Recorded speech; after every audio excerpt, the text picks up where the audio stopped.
ऐसी कथा मिलती है कि गंगा भी देवी पार्वती की तरह भगवान शिव को पति रूप में पाना चाहती थी। देवी पार्वती नहीं चाहती थी कि गंगा उनकी सौतन बने। शिव को पाने के लिए गंगा ने भगवान शिव की घोर तपस्या की। इनकी तपस्या से प्रसन्न होकर भगवान शिव ने इन्हें अपने साथ रखने का वरदान दे दिया।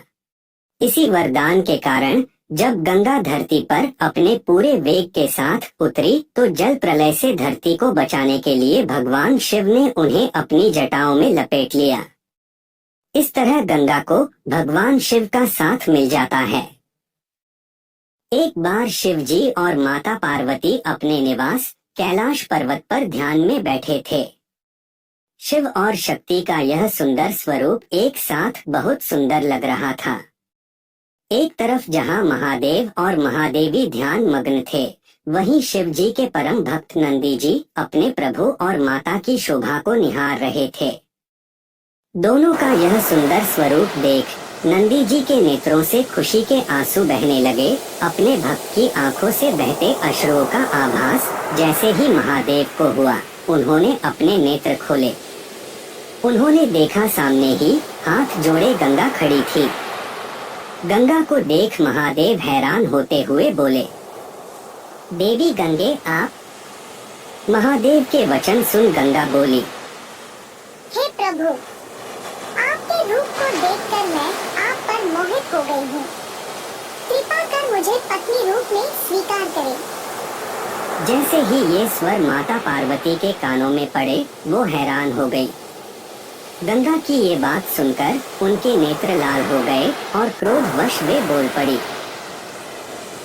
देवी गंगा, सीमा ना लांघिए, मत भूलिए महादेव हमारे पति हैं। यह सुनकर गंगा बोली, अरे बहन, क्या फर्क पड़ता है? वैसे भी भले ही तुम महादेव की पत्नी हो, फिर भी देवाधिदेव महादेव शीश पर तो मुझे ही धारण करते हैं। जहाँ कहीं महादेव के साथ तुम नहीं जा सकती, मैं तो वहाँ भी पहुँच ही जाती हूँ।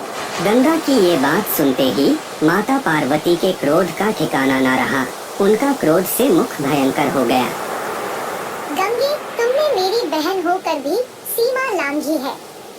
मैं तुम्हें शाप देती हूँ, तुम में मृतदेह बहेंगे। जब जन के पाप धोते धोते तुम मैली हो जाओगी और तुम्हारा ये अहम तोड़ते हुए तुम्हारा रंग भी काला पड़ जाएगा।